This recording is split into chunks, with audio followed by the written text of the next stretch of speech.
for this latest edition. We got a great show on for you on tap here today. We're talking real and fake in the NLL after a couple of weekends of play. We're talking Big East lacrosse today. Men and women will preview their upcoming seasons in 2022. And we've got Lars Tiffany on the show today, Travis. That conversation, it always is a good one with Lars. You can't go wrong, you know? Yeah, and if you need some last-minute gift ideas and you have somebody in your family who's a fan of books, Lars gives some tips on the UVA book club here for this year. So you want to stick around for that. Absolutely. And we'll also have a little, I don't know if it's a debate, but we got to mention Jared Bernhardt and what he's doing at Ferris State, and maybe have a little Pat Spencer involved in there as well, as Travis and I have seen Pat Spencer's basketball career up close. So let's begin, though. The PLL, the big news, of course, in the lacrosse world, you could say this week is some of the numbers being revealed about what each team has allocated in terms of their rosters and how that all works, and free agency now being a thing in the PLL. Reports coming out this week of that through Inside Lacrosse. Matt Kinnear wrote a pretty lengthy article about some of the details the players got to learn about that here this week. $735,000 annually. They must allocate 98% of that to the team and the players on the roster each year, the 25-man roster. No one can make less than the $25,000 minimum. So Matt Kinnear and his guys did some tabulating in that. That leaves about $100,000 for maybe to give guys a little bit more or what have you each season for these teams. So I guess our question is, and we want to look the youth here and sort of what the future would look like, with free agency is a big part of this as well. And what guys would you invest in the future to make them stay on your club for the foreseeable future and not maybe allow them to look to other pastures to find for money? So we went under 25, a couple of guys that we would invest in here moving into the future of the PLL. And Travis, we did a mini draft off camera here, and you begin. And who would you invest under 25 years old, maybe give a little bit more of those allocations to moving forward here? Well, part of how I looked at it was when you look at the different teams and what they have on their roster now and looking toward the future, who's a guy that this team can't be without? Like, you build around him, and that is the core of your team moving forward. And I think when you look at what the Atlas did this year, the fact that they had the best record in the PLL, and despite the fact that it was a team that many thought was going to be the worst team. And so you look at the Atlas, what they did, and it's all centered around Jeff Teat. He is the go-to guy. He's the guy that every team in the league wants to have, that guy. And now Atlas should have him for the foreseeable future. And so if there's any guy early on in their career that you have to lock down because you just don't have other options to be that guy on your roster, I think for the Atlas, it's Jeff Teat. He was top 10 in the league in goals, third in the league in points as just a rookie. I'm going to be honest, I was skeptical not on his talent, because I know he is a terrific player. I had a chance to see him play at Cornell, and we're seeing him now in the NLL be spectacular. But could he be that guy at this level? Because at times at Cornell, we saw his athleticism kind of being questioned because teams would put a couple of different people on him, they'd lock him off, and he would just kind of get taken out of the game. So I was questioning, like, can he be that guy, that Granny Ment, Michael Sowers type of talent, Rob Pennell, who you're just not going to be able to shut down even if you throw the kitchen sink at him? And I think Jeff Teat proved a little bit of that this year. So if I'm the Atlas, I have to make sure that he's not going to want to leave in free agency. I'm locking him down. I'm giving him as much of that $100,000 as I need to in order to make sure he can be a central focal piece for my team moving forward. And he's proven that after his first season as well. You mentioned Michael Sowers there, Travis, and as amazing of a career Michael Sowers had in college, he got banged up his first year as a pro. We don't really know. It's a very unknown And that quality. factors in. And that factors in, Tom. Yeah. I mean, you have to know the health of a guy if you're going to invest that kind of money in him long term. Yeah, absolutely. You mentioned the Atlas, and they got Brian Casabios 23, Dox Aiken 24, Jake Carraway 23, Bucaro's 24, Kay Van Rapport's is 25. And I was like, who do you pick out of that group? Because there's a lot of choices within the Atlas to do so. And I think Teat is probably the right guy to bring that all together. But you probably wouldn't go wrong by investing in any one or so of those. But I think Jeff Teat is a kind of talent, like you said, Travis, you don't want him to get away. he's one of those guys you can't really replace. And I think of all the great attackmen in this league, and I'm going to touch on that when we get to my next pick after this, but they're not a dime a dozen, but there are some really good attackmen that are coming up and have been in the league for a long time. So I'm going to go Grant Ament. I think that's the obvious next choice there. And it feels like Grant Ament, like you said, Travis, you look at the makeup of a team and you surround him, of course, as a young player with the guys that Will Manny, I think, is a great counterpart, sort of playing that Mac O'Keefe role that we saw Grant Ament and Penn State did as well, but Marcus Holman, and you got Tom Schreiber there as well. But as those guys age out and get a little bit older, Grant Ament just feels like a guy that he just needs a couple more, a good shooter on his team, and you can put those guys in there, and Grant Ament's going to be just fine. And I think that he has sort of proven that he's Teflon, and whatever roster he's on, he's going to be able to elevate that team. And you're seeing that with Penn State and sort of how they've had to change their makeup a bit with Grant Ament gone now and the value that he brings. And you look at value, you mentioned that with Jeff Teed. I just think Grant Ament's too valuable to let him go somewhere else, because as soon as you lose Grant Ament, you sort of have to change your philosophy a little bit there. And that's what you're seeing with Penn State right now. And now I don't think the Archers will want that to be a factor in their future moving forward. I agree with you. And I mean, everybody who's listened to me knows how much I love Grant Ament's game. Like, he is one of my favorite players in all of lacrosse to watch. I loved him in college. I've really loved watching him play in the PLL. My question, and the reason I went Teed instead of Ament, is like, look at the talent that Grant has played with over the first couple of years. I mean, you mentioned Will Manny. You got Marcus Holman. Tom Schreiber's coming out of the midfield. I mean, that offense with the Archers, we've talked about it every single year. It's like you question, why haven't they been better? Like, how have they not gotten this done later on? And then you saw what the Atlas have, and you mentioned some of the young pieces. I almost went with my other pick in this exercise with another guy from Atlas. That's how many young, talented players they have. But they're young. Like, you've got guys that have proven to do it in the professional game on the Archers around Grant Ament, and they haven't gotten it done. So that was the only little knock I've had with them, is that I felt like Jeff Teed had to be the focal point from the second that he stepped on a PLL field. Whereas Grant Ament, as much as he's now turned into a focal point, like, you can't forget about Tom Schreiber. You have to know where Will Manny is at all times. Marcus Holman's a guy who can distribute as well. So he hasn't had to take the I am the man right away, just like Jeff Teed had to in his rookie year we just saw. Okay. I think you're fine either way, personally. But yeah, it's true. Who you got next? Yeah, you're 100% right. That was just my reasoning. All right. Yeah, I was interested when he had the first pick. Travis did in our little draft here, so that he took Teed over Ament. So that's why I dropped to Ament there. Go on, Travis. All right. I'm gonna go to the face-off position for my other one. I mentioned that, like, I looked at Costabile as a possible guy, Jake Carraway for the Atlas, but I wanted to go somewhere different. And so I'm starting to think of value, and I'm like, all right, defensive value, face-off value, goalie. We haven't seen a lot of goalies, younger guys, jump in because those positions have been pretty solidified for the most part. So I went with T.D. Erlin for the Redwoods, and here's why. First year in the league. Face-off rules are a little different here in the PLL. He had to learn a completely different rule set here in college for his final little half season that he got to play at Denver. And he walks into the PLL and is tied for the best face-off win percentage in the entire league. So if you're going to lock somebody down, my thought process was, well, you are going to probably want to lock down the guy who's the best at it. And T.D. Erlin, at least it looks like for the foreseeable future, is going to be, if not the best, one of the top two guys in the league moving forward at his position. Obviously, the rules are a little different, and you're going to have another option there. But I've got enough faith in TD being that valuable that he's not going to find himself off the field with the multiple violations as much, knowing if he knows, like, hey, this is your game, you got to make sure you get it done.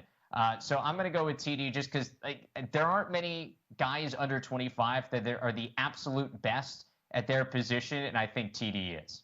Yeah, I understand that. I find that an interesting pick to go with a face-off guy there. I mean, knowing, I think, that it's not as valued in the PLL with the shot clock. Right. And I don't know if that has as big of an impact on the game. But like you said, he sort of have that counterpoint to Trevor Baptiste if this Atlas team is able to put together a couple strong runs. So I do understand that. I just don't know And I thought about that. And the same coin, I just don't know if I value the faceoff position enough to go and give all that money to that position. You know what I'm saying? Where you're allocating that much money when there's not a lot to go around to the rest of your club. 100%. No, I completely get it. Because I'm looking at the attackmen and the midfielders that are under 25 right now. And outside of guys like Teat, Sowers, you mentioned the question marks with injury. So especially after the first year, I'm not sure I'm ready to go all in on Sowers, despite the fact that I know he's going to be a special player. I just want to make sure he's going to be good and healthy for an entire season. So I looked at the guys, and I think at the midfield position, like, you can find more guys that can contribute and do some of the things that a Costabile or at an attack position, a Caraway can do. Like, I think there are a bunch of those guys you can get around the league. There's not another TD Erlin other than maybe Trevor Baptiste. Like, those two are the guys that, especially under 25, that kind of stand alone. So I want to make sure I have one of those guys on my team. Yeah, be interested to see when Sisselberger comes on and how he does and all that. So you got another sort of stud coming out who broke the record of the other record of the other record. That's starting to become a trend here year after year. And so, yeah, I guess that's fine. Jules Henenberg, another guy I think we consider too, with the Redwoods there. But my pick is going to be a defenseman, and that is Jack Rowlett. And he, to me, he's a sort of can do it all when it comes to being that cover guy. He can guard the big ones and the small ones. He has the quickness, but also the size and the athleticism to do so. And I know he's surrounded, of course, by Blaze Reardon and Johnny Surdick as well, and Newman, of course, a former Defensive Player of the Year in the league. And it just feels like Rowlett's such a tone setter, and to lock up a young player in that position, there, like you said, Travis, at the face-off spot, there aren't a lot of guys to go around that are under 25 years old. So you go with Rowlett, who is sort of that, also in the same line of thinking, in my estimation, of young close defenders who can set the tone for the rest of the defense. And we know how his attitude can sort of permeate throughout a club. And you saw that with the chaos in their run. And Rowlett, sort of has this tough guy reputation on the field, but everybody loves him on the chaos. And that's a guy you want to keep on your team for the duration of the future. And no matter what happens around him defensively, I think moving forward, I think that he's a guy that you want to lock up and you want to keep there as a cornerstone to your franchise for a long, long time. You don't want to let a guy like that get away and you're sort of figuring things out defensively year after year on a consistent basis. I think he can be consistently good year after year there too. And with all these, like we said, all these great attackmen in the league, he's a guy you need to be able to lock someone down. Jules Heningberg's is 25 or under? From what I think I read that. Yes, I believe so. Okay. Yeah. All right. Well, I thought he had been in the league a little bit long enough that he was over 25. So that would certainly factor into my estimation. All these guys with the years that they graduated college and maybe they got an extra year, you can lose track. I will say, and you went with Jack Rowlett, I looked at a guy like Jared Connors coming out of Virginia at the LSM position, who, he's lucky enough now, or the Archers are lucky enough to have him and Scott Ratliff at the LSM position, but he's another guy under 25 in a league that needs guys that can go both ways and can get up and down in transition, another guy I would really value. Henenberg 25, just so everybody knows. I don't know if you're going 25 and under or under 25. I think 25 counts, right? In the realm. 25 can count. Yeah, we can. So, Jules, don't put this as like a chip on your shoulder. You are 100% in this conversation. He turns 26 in May, from what I understand. So he will be 26 for the next season. But we're just talking about right here, right now. That's all that matters. We're taking it day to day. And that's all that matters. Spring birthdays, man. Nothing in, like, if you had birthday in November and turned 26, you're out of the conversation. Right. It's over. Sorry. So that'll wrap that up. Let's move on to the other league on the inside here, the box game and the NLL. And through a couple weekends now, you get a little bit of a feel and a taste of what's going on over the course of the season. Early on, you can't really read much from week one. We'll play some real or fake here as we make our way here through the month of December now, as we've seen a couple teams have some flashes of brilliance. Some others look a little shaky out of the start here, Travis. Let's go with your first. Real or fake? Who you starting with?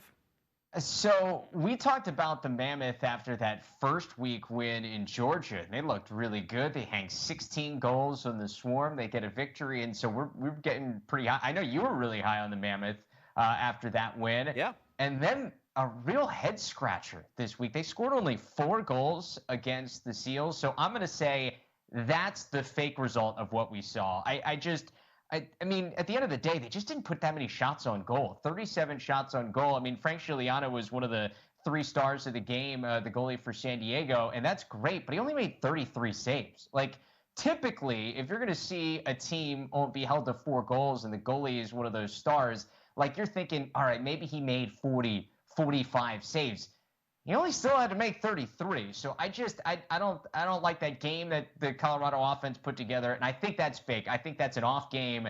I think between guys like Ryan Lee, who was held pretty much in check by San Diego, you got Eli McLaughlin, Tyler Digby, Zed Williams in the transition spot. Like, they have too many weapons to be able to 4 goals on a consistent basis. I think this result is fake, and I've got more faith in the Mammoth moving forward. All right, mine is also fake, and I'm going with Saskatchewan. They're 0-2. I mean, a lot of people had them at the top of the Western Conference to start the year, and I was very high in the Mammoth, as Travis said, but also you knew Saskatchewan always, as that franchise, sort of that perennial power, had enough, to really be consistent, and a couple of 1-goal losses is what they have for 0-2 at this point, and one is a overtime loss to Halifax. That was opening weekend, and then you have Calgary, a 1-goal loss in which Saskatchewan had 59 shots on goal in that game. So I think that, Christian Del Bianco, of course, a really good goalie, but that's a game Saskatchewan sort of controlled for the most part. And a 1-goal loss, hard to read too much into that, especially early on in the season.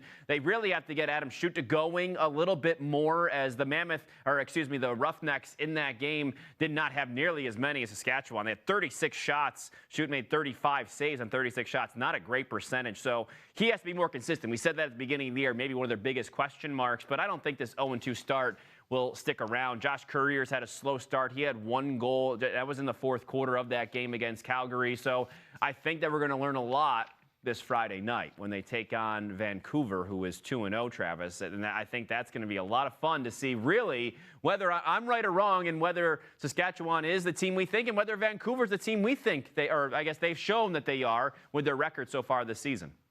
I will say that was one of the other things I considered in this segment. Is Vancouver real or fake with the 2-0 record? But I stayed away from that. I do like Vancouver, though. Yeah, I thought you would say I thought from what you said last time out, I think it was last week, you like a little bit more of what they have coming back and some of what they brought in the last year or so, right?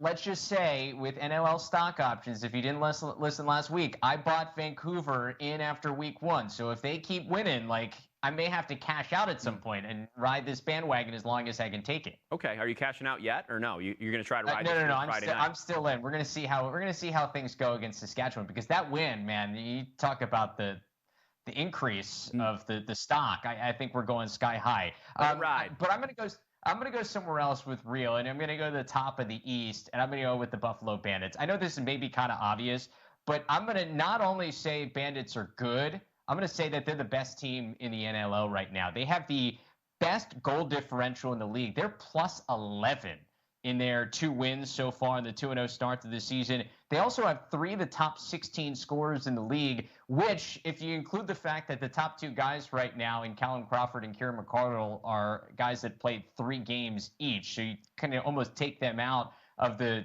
conversation in terms of being the top couple of guys. Like, you got Dane Smith, you got Connor Fields, and Josh Byrne. All the guys that we expected to be really key contributors are all top 16 in the league in points. We obviously know what they have in the back end with Matt Vince. This is the best team in the NLL. Okay. I think that Halifax might have something to say about that. I mean, you look at who Halifax has beaten thus far. You got Saskatchewan and Toronto. Those wins are a little bit better looking than winning against Calgary and Rochester, I would say. So I think Halifax has an argument there against you. Okay, that's fine. But I'm saying it's real that the Bandits, with that plus 11 goal differential, are the best team. It feels like the Bandits have been peaking now, even over the course of the pandemic stoppage, right? Is that they sort of left on that high, and they didn't really drop off. It seems like they've picked up pretty quickly, which didn't really know what was going to happen here. So I'm pretty impressed by that. All right. So I'm going to go with real, and I'm going to directly dispute something you just said. And, yeah, I know they've got 3 games in hand. They got a game in hand over everybody else. But how about the Riptide? With Callum Crawford, Kieran McArdle up at the top 2 spots in the league. Yeah, they've played 3 games. I get that. They've got a couple points over Corey Small, Lyle Thompson, and all that. But you look at the impact already on the Riptide. And Travis, this is something you touched on at the beginning of the year. You sort of liked what the Riptide did over the course of the pandemic, the stoppage and all of that. And this is also being done without Jeff Teat in the lineup, who was there for the first game, of course, at a huge rookie opening day and all of that. And then you've got maybe a little bit more of the steady guys. And Callum Crawford, who everywhere he goes, he seems to score and help that offense do. It's almost like people forgot about Callum Crawford going to New York after this offseason because he has been so impactful. Even when he left New England, who is now, of course, Albany, they were top 5 offenses his couple years when he was out there. And it looks like he's going to do the same here with the Riptide. So you've got himself and Kieran McCardle all sort of catalyzing each other within that offense. And I think they've been really solid and balance each other out well with a righty and a lefty. And Larson Sundown has been pretty good for them as another new player. And this is all in the last couple of games without Jeff Teat. So it's not like there was a huge drop-off with the Riptide. So I'm going to say this is kind of real for the Riptide. And really, they didn't have a lot of positive things to talk about in their first season, and they've made the changes to do so, and you can see that already coming to fruition now. So I'm saying it's real. I think this Riptide offense is going to be something to contend with moving forward. I know they're 0-3, I know they haven't won, but they're going to make games exciting, and I think being a little more competitive for them and changing the mood around there is really going to make a difference moving forward.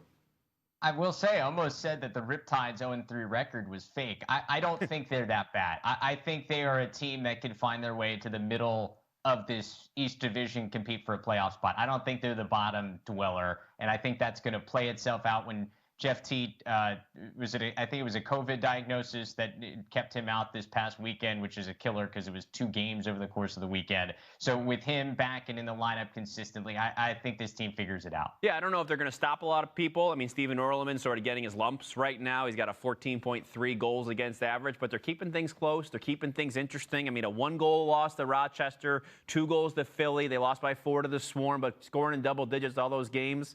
They have Colorado next, New Year's Eve. So they go out to Denver. Should be interesting to see what they can do out there, out west as well. And so we're now joined by 2-time national championship winning head coach Lars Tiffany from the University of Virginia. Lars, you've won back-to-back national championships, some of the most unique back-to-back national championships we've ever seen in the history of the sport with a COVID year built in there. But I wonder, what's different this time around? Because you've done this before, back in 2020 in the fall and head into the spring as defending champs. What's different this time around as you look ahead to 2022, once again as defending champs? Yeah, the biggest change is the vernacular, how we're talking to each other, and the emotions. What I mean by that is after the 2019 National Championship, I was almost treating that trophy like it was poisonous. I didn't want to talk about it. I wanted to move forward with the men, and I didn't allow the words repeat or defend to be used in the locker room, around the offices. And the COVID year in between, that little speed bump we had, allowed all of us to step back and reassess much of our lives and our professional lives, emotional lives. What it allowed me to do is essentially have a second chance as a defending champion. And I really was able to say, you know what? I don't like the way I approached the post-2019 title. And it was spearheaded by a conversation between the Georgetown men's soccer staff that had come off their national championship and myself, brought together by Dom Sargent. And Dom brought us together, and it was really an eye-opening experience because the Georgetown staff had looked at their national championship and used examples with their men of, hey, once you win one, then you can really get on a roll. Look at the examples in men's soccer history. You know, Virginia soccer, for example, being one of those, and Indiana's and UCLA basketballs. I had done just the opposite. I had said, look how hard it is to win 2 in a row. And I made a very negative, you know, just not as an energizing or as fun atmosphere about it. So I will tell you what's very different this fall is we're having fun with it. The celebration, the ceremony itself, we did in October. We didn't do it right away in September like I did 2 years ago because I wanted to get it behind us. We did the ceremony at the end of October. And we're just really enjoying the time together and talking about it and building upon it, saying, hey, now it's time for the third one, as opposed to forget about the past And so I'm in a happier place, and I think we're in an emotionally much better place as we move forward to attack the 22 season. Yeah, you mentioned some of the mental parts and facets of all of this, Lars, and you said you wanted to be happy, and we talked about that, heading into the Fall Classic a few weeks back, just how we want to be happy, we want to be healthy. I guess obviously that's such an important thing in today's society as well. The whole mental health scheme. Like, do you have someone you bring in to maybe work on that with the guys? Is there yoga? Is there anything like different maybe you do in that aspect of things, or is it kind of the same different principles you've been putting out there that you just reinforced a bit? Yeah, it's a good question. We've done yoga in the past. We haven't done it this fall. We have 2 great sports psychologists here at UVA. Dr. Jason Freeman is the point man for us, and he does a nice job with our men individually. But I'm not going to tell you that we do a lot of outside programming. It's really the tone that we're setting as coaches. Matt Moore and I were just talking. He's one of our captains, and looking back in the fall, and we didn't really grind.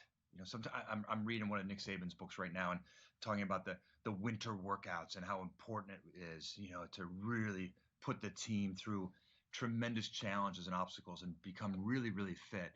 And I've done that before in the fall. Well, this fall, I was concerned that because we didn't practice too much a year ago during the fall, that if we really made this fall tough, it might feel like a long, long year, because last year we barely did anything as a team in the fall. We did some individual group stuff. And so I didn't want to sort of come back and go full speed. And I may regret that. But we sort of say, let's enjoy the fall more, and then put the onus on the conditioning once we hit right now, as final exams end, and grinding through it on their own. And once we get back in January, then we got to make sure we're at physical peak fitness. But so we use this fall more of learning, teaching the game with the first years, and somewhat the second years, because the second years they didn't get a fall, they didn't get a real fall. So I felt like more of a professor this fall, and I really enjoyed it. And we got heavy in the weight room,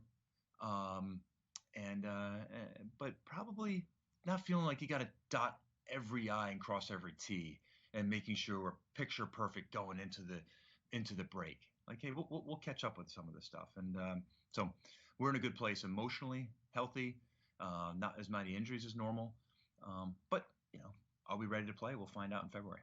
You're catching on, Lars. The professor life is a good one, I hear. And we saw Petey in the weight room. Yeah, you're getting after it. We can tell you that for sure. That's out there, man. It's amazing watching him squat 550 pounds. And, I'm like, Petey, I just talked to him this morning. We had an individual meeting. I'm like, Petey, I don't know if I need to ever see that again. Don't hurt yourself. Point. If you can squat, what's the number? Over 400 pounds. Are you really making yourself a better face-off guy? But it's fun to see, and he's like unbreakable. That old, Bruce Willis film. He's unbreakable. Watching him bench press 374, and he's got his little buddy Griffin Schutz. That guy, he can put up some weight too the first year here. But we had a good fall, and it was fun to get heavy with the strength coach Stephen Cusha in there. Yeah, we were joking that Greg Renly and the Beast has created like these mini beasts all over the place. Just these face-off guys that in the weight room. It's insane. I'd love to. Greg Renly's numbers can't be as good as Petey's, but I don't know that for a fact. It would be fun to see. Oh man, I might have to get a lift off. We might have to maybe after the season for you guys. Yeah, not now. Hey, I want to ask about Connor Schellenberger, because we had spoken back in 2020, entering that Fall Classic, when once again you had a chance to play Team USA, and Connor that year ultimately ended up sitting out and taking a redshirt season. He comes back, and then you see what happened for him as you guys made the run to another national championship. When do you feel like it clicked for him, and how have you seen him now progress after that kind of like almost meteoric rise last year? It clicked for him almost to the day when he decided to take the redshirt year. I've seen it 3 times now. When I first arrived here, Dox Aiken was the highly touted recruit. The next year, Matt Moore came in the fall of 17 as one of the top recruits in the country, if not the top recruit. A couple of years later, Connor Schellenberger. And I saw all 3 of them have pedestrian falls, moments of brilliance. but maybe trying to live up to the expectations and pressure in that first fall. And maybe the rest of us having great expectations and holding them to a different standard, but coming away with like, and then obviously from there, they all figured it out. And I can remember telling Doc Aiken the next year when Matt Moore was struggling, can you talk to Matt, tell him what your last year was like for you, your first fall here? And then doing that, having Matt Moore talk to Connor Schellenberger. Well, when Schellenberger decided and chose to make that to redshirt, it's like all the pressure went away. And that January when we started practicing, he was phenomenal. So it started clicking then. And there were definitely some days in the office. Now, we only had about 2 more months because that's the COVID year when we all shut down March 12th. But there were some days even in those Februarys and early March, like, maybe we shouldn't redshirt him. We could use him. We could really use him. But and so that rise, just we start there, that meteoric rise, to steal your phrase, and then it just continued from there. Now, what's interesting, he's had a really good fall, but again, the way he finished last year, what he did in the month of May was exceptional. He can't keep playing at that level. And, he and I talked about that last week, like, and he's hard on himself. He wants to stay at that level. And I'm trying to tell him, Connor, there's got to be a drop. There's got to be a dip. We go into the summer, we start focusing on the weight room, getting bigger and stronger. We come back in the fall. I like to mix the lineups. I'm not a coach who wants the starters with the starters all year, almost to a fault. I wait to put the starting group together because I want the young guys to play with the older guys and get the experience and hear the communication. And so when Connor starts getting back with the starting lineup exclusively, which we'll start doing later in January, then we'll see him reemerge to that level. But he's an exceptional player, and what's really fun about watching him is seeing him come into the office and watch video all the time. And what he and Coach Kerwin have been doing is they've been selecting different elite players, for example, like a Jared Bernhardt from last year, and watching film. They'll spend an hour. Let's watch film. Let's watch his moves. Let's watch his decision making. How's he? Is he attacking the game? He's letting the game come to him, stealing from the best, and because Connor wants to be the best. That's really cool. And you talk about some of the young players. You talked about guys, their first couple, moments on campus and with your team. I did want to ask you about Griffin Schutz, a freshman who's 6'3", 220. I mean, they don't make him I guess this is how they're making him these days because we've seen a couple of these kids come on the scene. Believe you told me he had Dylan Malloy-like traits, not to compare, but sort of has that similar feel. I mean, just for the next coming here, and what is he going to bring, you think, to this program? What is his potential? The potential is almost limitless. When you talk about the era that we've had here at Virginia with the Tackman, with Matt Moore, Michael Kraus, Connor Schellenberger now, he'll be that next name. This year it'll be tricky to get him on attack because of, with Peyton Cormier combining with Schellenberger and Moore. But we are talking about maybe get him some reps on attack as well. Last year we did the 4-man rotation, rotating Ian Laviano in there as well, and Griffin Schutz, we may need to do that. But yeah, Schutz is he played a lot of midfield in high school for Chip Davis at Deerfield, so he's comfortable there. And I do think he'll play a lot of midfield for us this year, but his future is as an attackman here. He's got that Malloy, that bulldozer physicality with soft hands, and that's rare. And that's why Dylan is so great and was so great for us at Brown.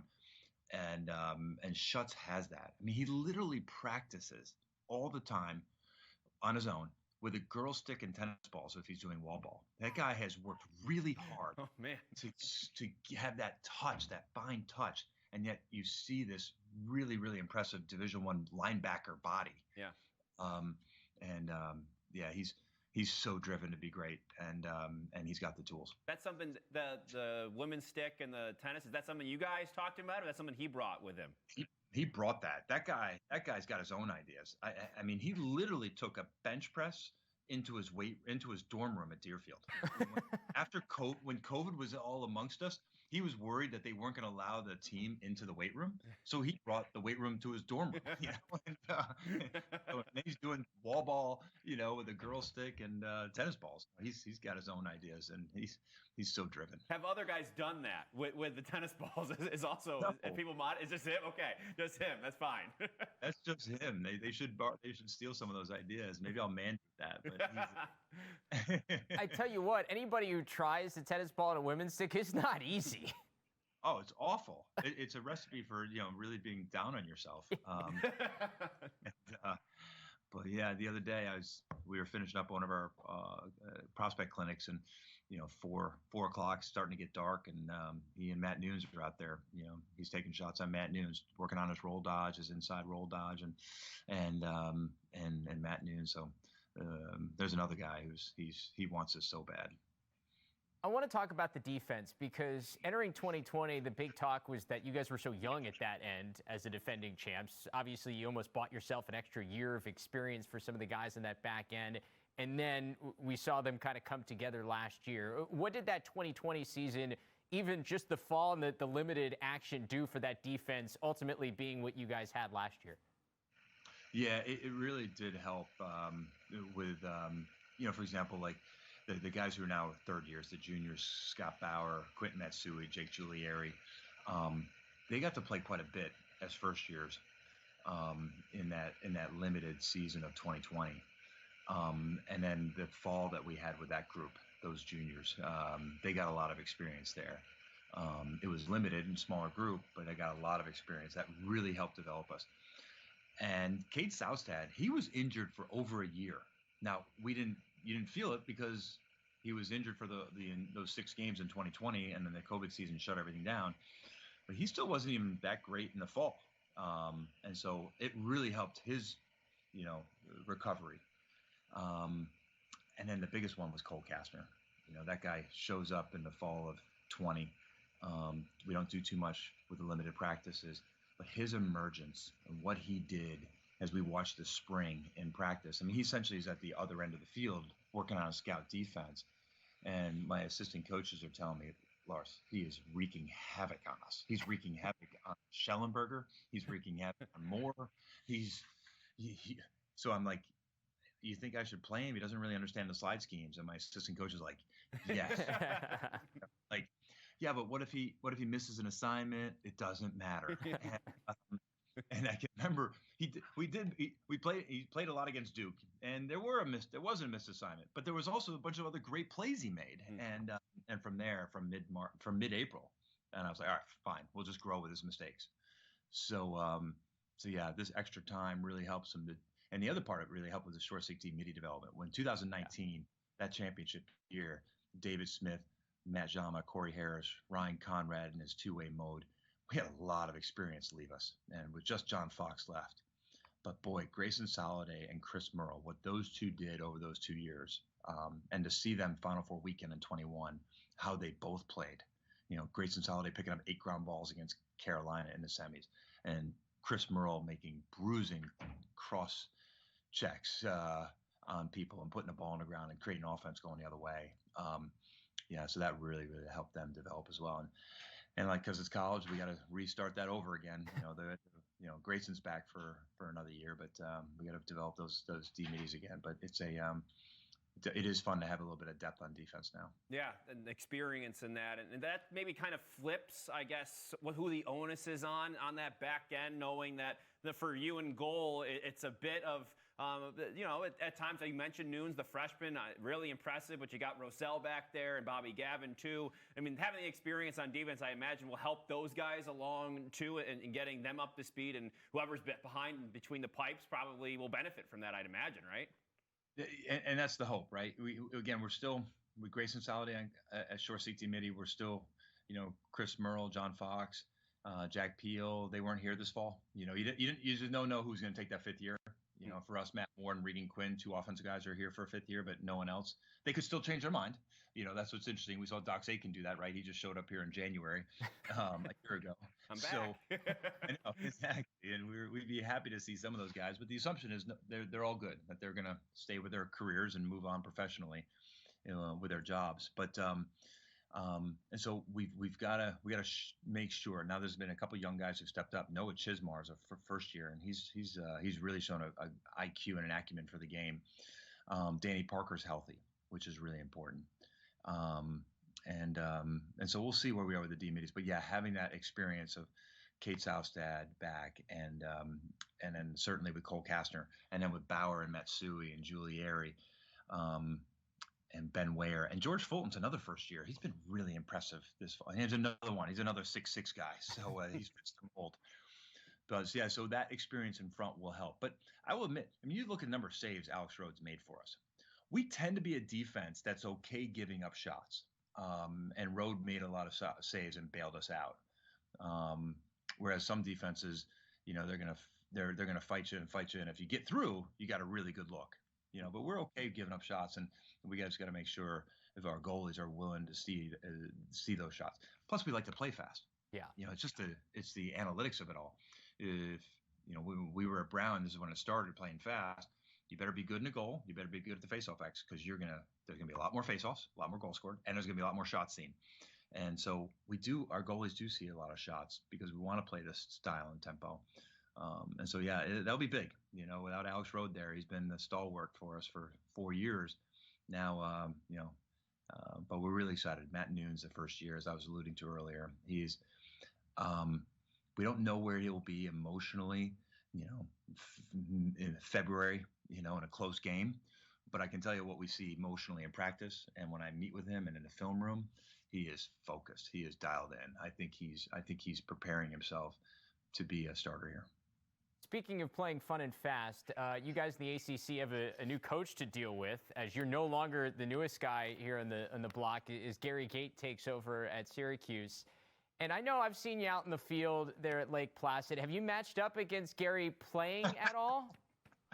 Thank God it's been 30-some years since I met up against that guy. One of my memories, not a good memory for me, and certainly he probably doesn't remember it because it was just another big play by him. But I'm at Brown, and Brown's man up, and we're playing in Providence, Rhode Island, and I didn't understand at first why Gary Gait was standing next to me. He was a midi at the time, and why is Gary Gait on attack? While Syracuse is man down. Well, I found out quickly because Matt Palin made a save, looked for an outlet, nobody was open, and then he just chucked it towards Gary Gait and me. And within about 3 seconds, I'd been hip checked. Gary Gait's got the ball running it. And I was like, wow, I have a 6-foot stick, and I should have been able to do a little bit more there. I was like, man, that's the clear. Just throw it at Lars and whoever he's guarding. But it was really, it was Gary Gait today. But yeah, I used to. So I haven't seen him up in Placid, luckily, because I know that guy can still play. But yeah, it's a really, it's a really exciting time, obviously, for Syracuse University with some incredible experienced coaches. Gary's been coaching this game of lacrosse, regardless if it's on the women's side. He's been around the game of lacrosse, men's and women's, for his whole life. And Dave Petramala with his two championships he's won and everything he's done. So yeah, no, it's. This is such an exciting league. It's obviously it's the SEC of the lacrosse world, where there's no gimmies. We don't even have a Vanderbilt. We need a Vanderbilt. Yeah, can we get somebody else in here that give us something? There's no weeks off, right? That's what it's all about. Exactly, and if our schedule's coming out soon. The ACC schedules tend to come out a little later because mid-December is when the ACC network and ESPN have the contractual date where they can stop maneuvering dates from Saturdays to Thursdays. But our schedule will come out soon here, and we've got a stretch, of about 7 or 8 weeks in a row of ACC games or Maryland and Hopkins mixed in there. So it's a really exciting schedule we have. Yeah, we're excited to get into it and 100%. see you guys. I mean, defending your title once again. I mean, like you said, there's a whole different mentality when it comes to that. But I think there'll be some people talking three-peat in the spring. You can't get away from it, Lars. Yeah, and again, like I said, I was scared to death of that type of talk 2 years ago. And that COVID speed bump allowed me to have a much more, open relationship with it, communicating about it, talking about it, looking back as it's fun. And I think that really helped us on the second one. And so we're maintaining that. And, if people want to say three-peat, we'll just kind of laugh at them, as opposed to, I was like, oh, no, don't go away from that. Go away. Whoa. and, and it's just it's a positive, open mindset to it, that, just enjoying this and then keep getting better. Cause as we saw, there was times in 21, we weren't very good, but just keep getting better. The race to improve. It's a phrase I stole from Chris Buck when he worked with our team at Brown. The season is a race to improve. Who can make the most improvement throughout. And it is amazing how different the two championship years were. I was just looking over the schedule from a couple years ago. I forgot you guys were 17-3 that year. You played so many close games that was the year with all the overtime games, and how different the two runs were. That was fascinating to me. And obviously each one sort of is special in its own. That's probably what makes it even more special, just to win one, nonetheless two, right? Right. I mean, yeah, you look at the 19 year, we were always coming from behind. Yeah. Or even 5 goals one time, and win some of those games. And then in 2021, I mean, just look at those last 2 games. It was the opposite. We had 4 or 5 goal leads, and we barely held on. And so it's interesting how early in the season, a game, whether how a certain game goes, can almost create an identity for the team. If you have a comeback early in the season, then like this magically, oh, we're good at coming from behind.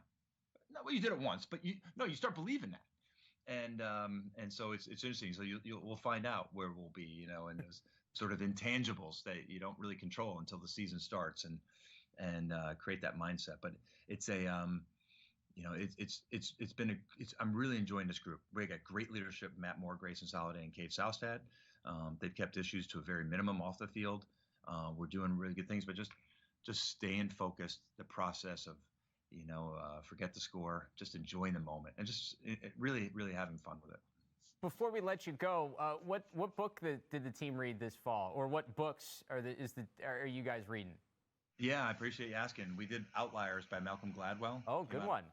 Yeah, it's so fascinating, and it's such good stuff as Malcolm Gladwell works backwards and explains things that just don't seem to be the way they should be, and why they are, and his story of success. I was a little hesitant, but the more we went into it, and as the fall went on, and we used it in our cultural meetings, I'm a believer. We will come back to that book in 4 or 5 years from now. We will use that one, and then so that was a good book for us. We really enjoyed Malcolm Gladwell. What's your favorite anecdote from that book? Is it that the 10,000 hours? I think the violin they had the chess. Like, he had a whole bunch of different anecdotes. What's the one that maybe you guys related to a little bit more?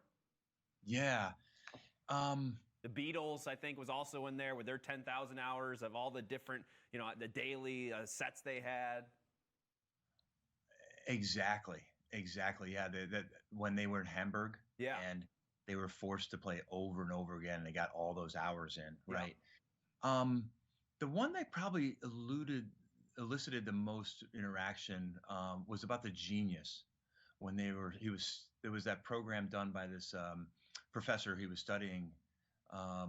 He had a nickname for him, but he identified maybe 1,500, high IQ young people out west, maybe the state of California, and he was going to track them. And they were showing sort of genius level IQs, 170, 180, even some 200s, and tracking them and sort of showing where. I can't wait to see what they do. So this is a generations, decades and decades long study, and then finding out, well, actually, there's almost no correlation between IQ and success as we define success as a society. Yeah. There weren't tons of Nobel Peace Prize winners. There weren't, a bunch of Supreme Court justices, and presidential hopefuls. As a matter of fact, it was almost said like if you had just taken an average population, just a random school population, you could have had the same dispersal of type of job and achievement. And we really made some connections there that, what was the missing pieces? What was important, and it was, you can't do it alone. And there was one character specifically I talked about who, who's insanely intelligent, but always fighting the system and trying to do things himself.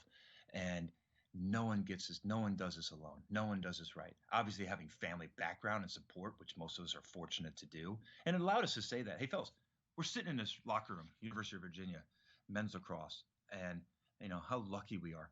Make sure you know how lucky you are. Don't ever start for a second thinking you did this on your own.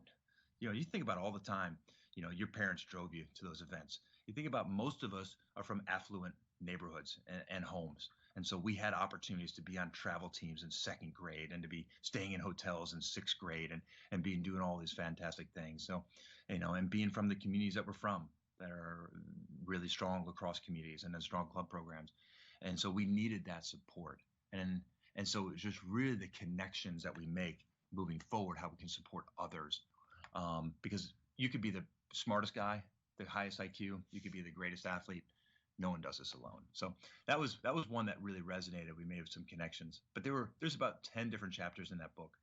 And again, it started with the NHL players as the first study of like, wow, all these NHL players are born in January, February, March.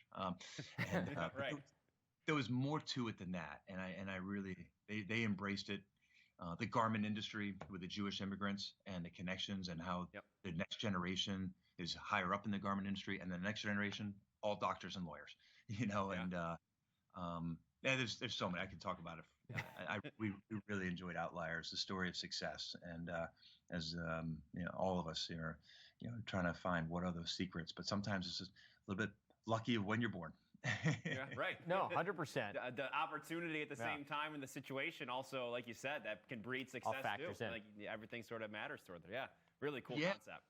exactly. And you've got that opportunity, but then you got to make the most of it. Yeah. And we kind of, because it looked at the computer industry, right? Who was you had to be the exact right age, and have access to those computers, like Bill Joy did or Bill Gates did, and and how all those early, really successful titans in the semiconductor business, they're all born within about 15 months of each other. Right. So yeah, you have to work hard. Yeah, you better be really smart, but damn, you better be lucky too. Yep. And looking in that room in the Virginia Lacrosse, how lucky are we? Look where you guys were born. Look where the opportunities you had growing up. And now, so don't think too special of ourselves. It's what we take advantage and do it moving forward as a team. Yeah. 100%. Well, Lars, we appreciate all the time. We could do this all day. We appreciate it, and we look forward to seeing you guys back on the field in the spring. Can't wait for this 2022 season. Good luck as you get ready. Thank you, gentlemen. You guys do a great job. I always enjoy being on. Thanks, Lars. Always good to hear from Lars Tiffany. I think we got some reading to do, Travis, personally, but we've been reading up on the. I mean, you've already read the book of choice for the Virginia men's lacrosse team, so you're ahead of the curve here. I am. Maybe I could present at the next, whatever Zoom meeting they have and talk about, because I've read pretty much all of those books in that series by Malcolm Gladwell. So, really interesting stuff.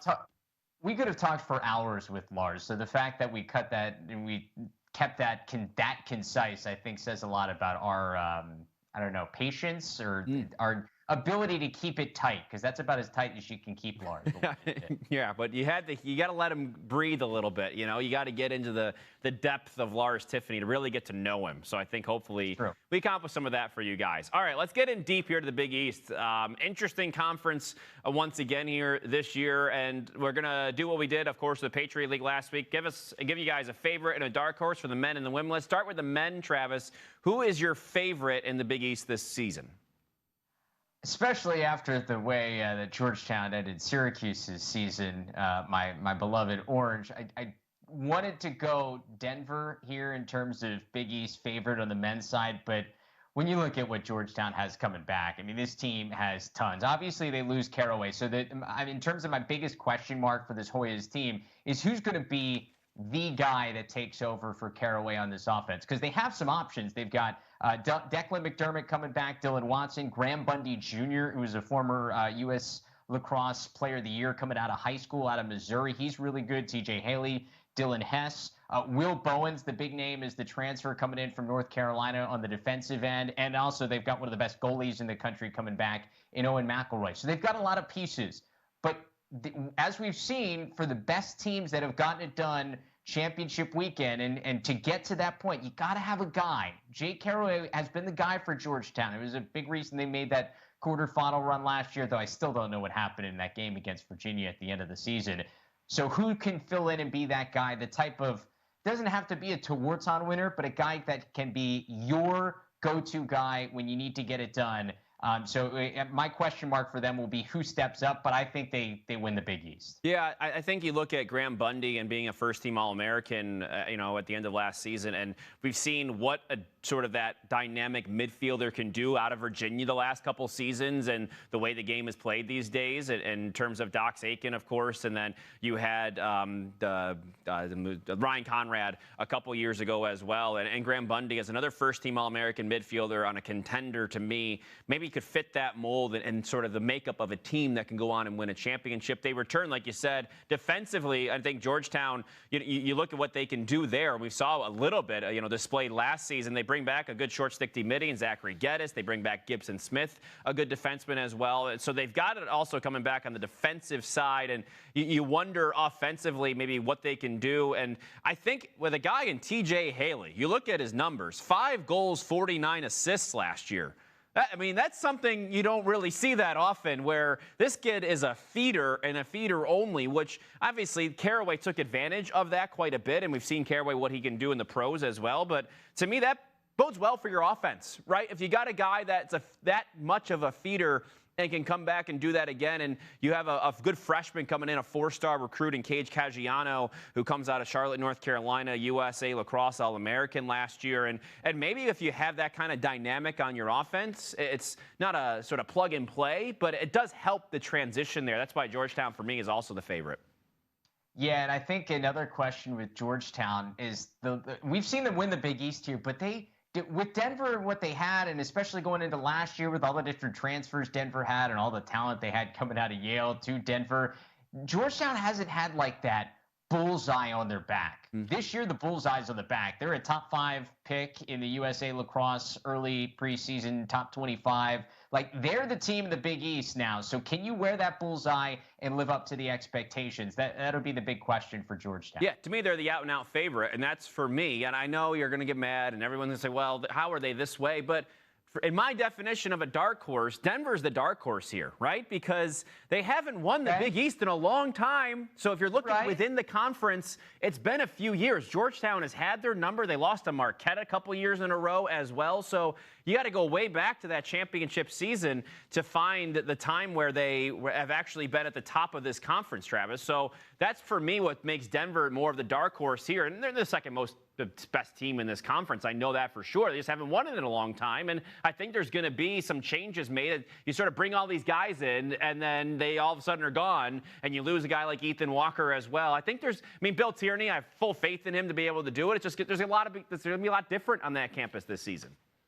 Yeah, I mean, they still got probably the best face-off guy in the conference in Stathakis there at the face-off X. I mean, we saw him split time down the stretch once they brought in T.D. Erlin, but he was nothing short of terrific in his season last year. And they've got some good pieces offensively. And, I mean, really, similar to Georgetown, I mean, losing Caraway is like Ethan Walker's been the guy now for a couple of seasons for Denver.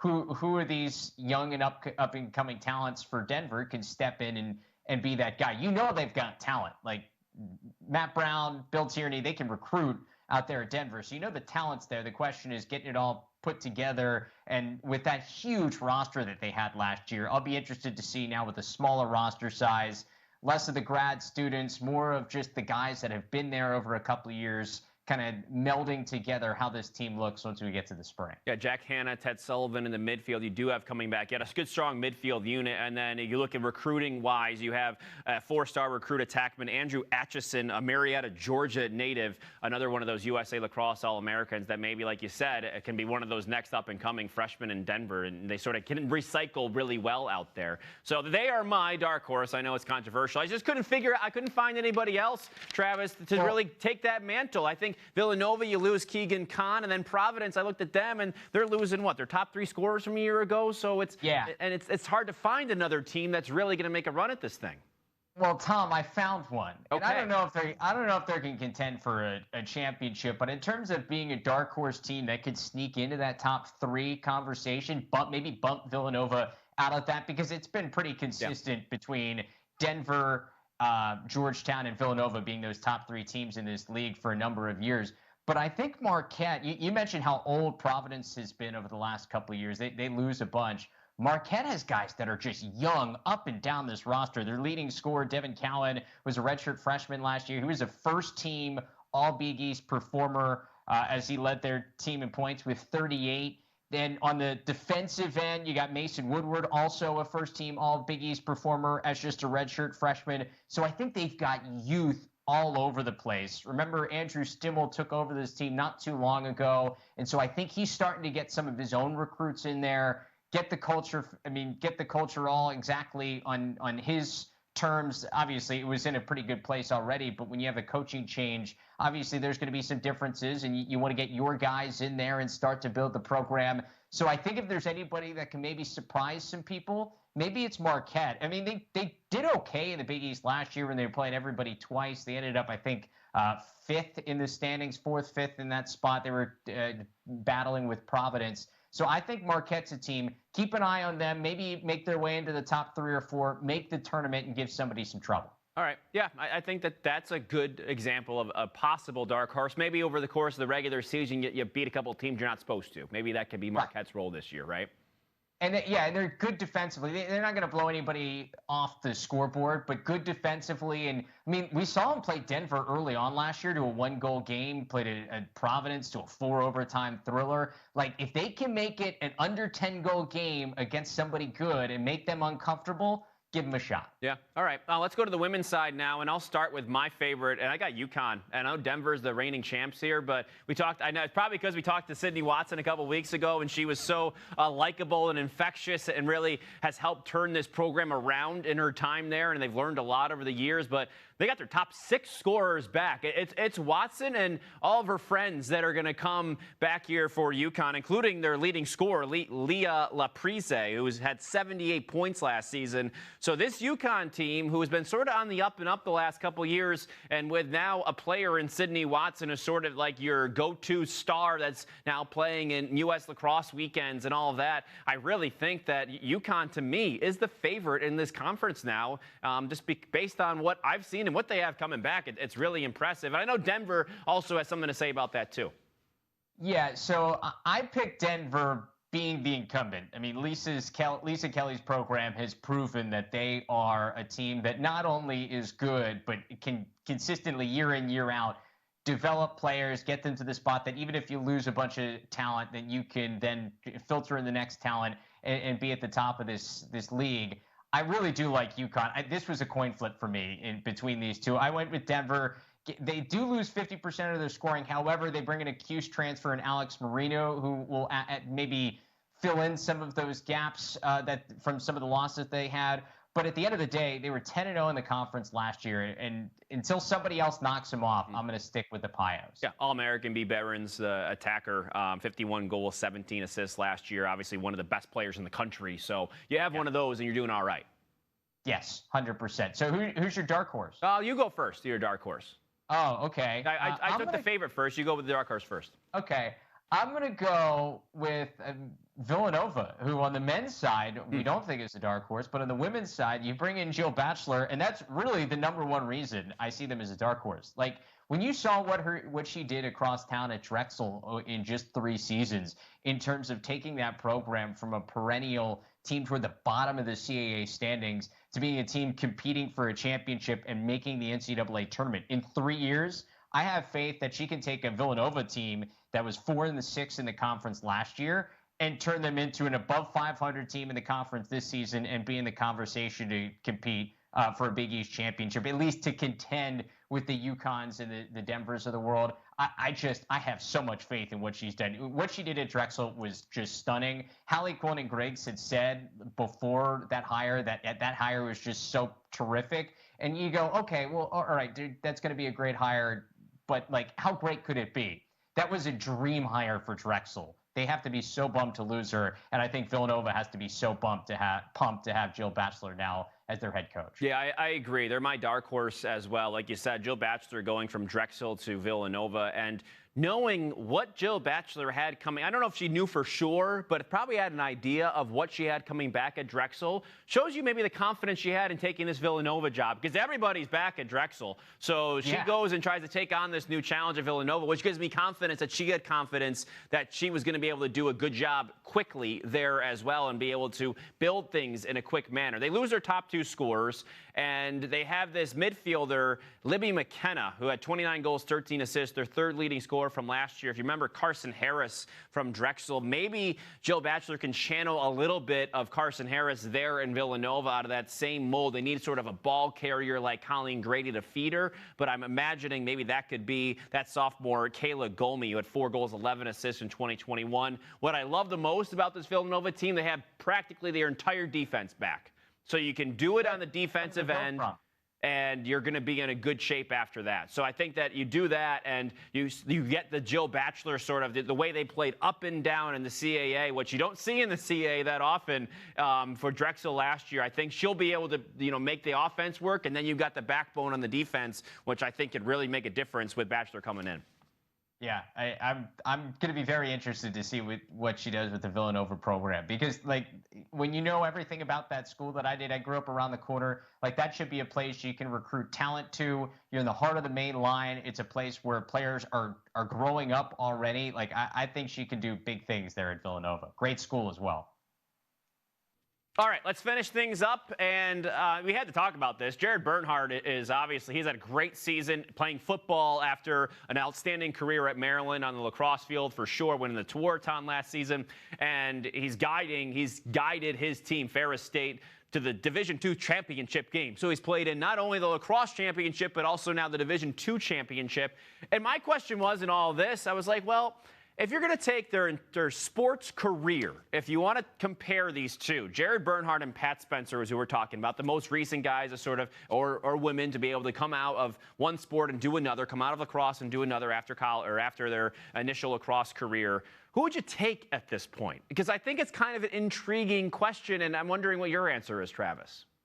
So this is a toss-up for me, and the tough thing is I feel like I could feel really dumb if Jared Bernhardt transitions to not playing quarterback but some other position and then makes the NFL, because I think he's that special of an athlete. Yep. But in terms of a lacrosse player, I think Pat Spencer as a pure player was better, and I think his athleticism is pretty similar. Like you see him match up. I mean, Tom, we saw him play against top-level competition professionally, playing German basketball for the tail end of last season, playing against guys that competed in Final Fours in their college basketball careers. And he's got some work to do in terms of his basketball talent, but in terms of athleticism, he could match up with any of those guys. And you're seeing it once again now in the G League with the Wizards G League affiliate that he's been playing with this season. Like he's playing against guys that have been NBA contributors at times in their career, were All-Americans when they were playing in college, and athletically he fits. Now, the basketball side, he's still learning. He's still trying to figure out, like, how does his game fit into what could translate into that next level of being in the NBA, which is his ultimate dream. But athletically, I think he fits. And for me as a lacrosse player, Pat Spencer, like skill-wise, he transcended the game. Whereas Jared Bernhardt, maybe because, I guess they're both kind of quiet, but Jared Bernhardt was just pure athleticism at times that impressed. For me, Pat Spencer, it wasn't just the athleticism. It was the vision and some of the passes and the way he scored that just took the game by storm. And I don't know if Bernhardt had that level of skill that we saw in college. And once again, for football, like in the Division II, it's his athleticism that is just bursting through. Like, him running through these holes and finding ways to the end zone, running the ball as a quarterback, like that's just pure athleticism that he's showcasing, which it may be why he makes it to the NFL. It makes me feel stupid. But right now, I like Spencer because of some of the talent he showed in the lacrosse field. Yeah, and you give Spencer a lot of credit for going Division I basketball. I think that's something we should also mention here. He went to play Division I, which is more of a challenge than Division II football. Honestly, that's the deal. I mean, Spencer could have gone to a Division II college in basketball and probably scored 15 to 20 points a game. I think that's probably within the realm of the possibility. So he deserves credit for that. Go on, Travis. Tom, he's in the Big Ten. Like, he's playing Michigan State and Michigan and, like, Final Four teams. Not taking anything away from Division II football, but, I mean, that's, like, the big boys. He wasn't playing college basketball at Loyola or in the MAC. Like, he's playing in one of the premier conferences in the country. Now, not for one of the best teams in that league, but for one of the top conferences in the country. Yeah, and so I think he gets a bit of a leg up there, and probably would have contributed as much as we see Jared Bernhardt contributing on the football field right now, maybe akin to that in basketball. Obviously, smaller roster size, a little tougher to get time and an opportunity there. So sort of give him the leg up. But then I wonder, you talk about individually, Travis, you're spot on in terms of what each has brought to the field or the court or wherever they have been in their career and their athleticism. And Spencer, I think you would say, is a better lacrosse player overall from top to bottom than Jared Bernhardt. And I wonder about the experience, though, because Jared Bernhardt went to, 3 championship weekends in his time there? And I know he wasn't the focal point of all those teams, but you wonder just about that lacrosse experience and the sports experience he's had now. And Spencer has had to battle his team and sort of put the team on his back through everything, and throughout his career. And he did that at Loyola and guided them as far maybe as possibly that they could go in maybe his eyes and a lot of people's eyes just with that roster makeup in his lacrosse life, and did the same at Northwestern, and now he's trying to do the same in the G League. So I feel like just the experience, why Jared Bernhardt probably has had a little bit better of a sports experience team-wise, but Spencer individually, you're looking like, man, like this is the guy. So to me, it's hard to really... You look at the experience of Jared Bernhardt, sort of the all-encompassing life he's had. But, Pat Spencer went overseas, played basketball in Germany. That'd be pretty cool, too, Yeah, I mean, Spencer, too, like, remember, as a freshman, stepped on campus and it was immediately considered the best player essentially on that roster and led them to a Final Four his freshman year and probably should have been a Tewaaraton nominee as a freshman. Yeah. Jared Bernhardt made it to championship weekend, but got to play next to Matt Rambo and Colin Heacock. Like they had some different early on in their lacrosse careers. It was different paths just because of what they were expected to do. I felt like Spencer immediately, he got better obviously, but immediately was there. Where I felt like Bernhardt really grew in his confidence and his game over the course of 4 years. Yeah, he made the biggest jump probably from freshman to senior. Where Spencer, he continued to ascend to a very high level, which is where he started.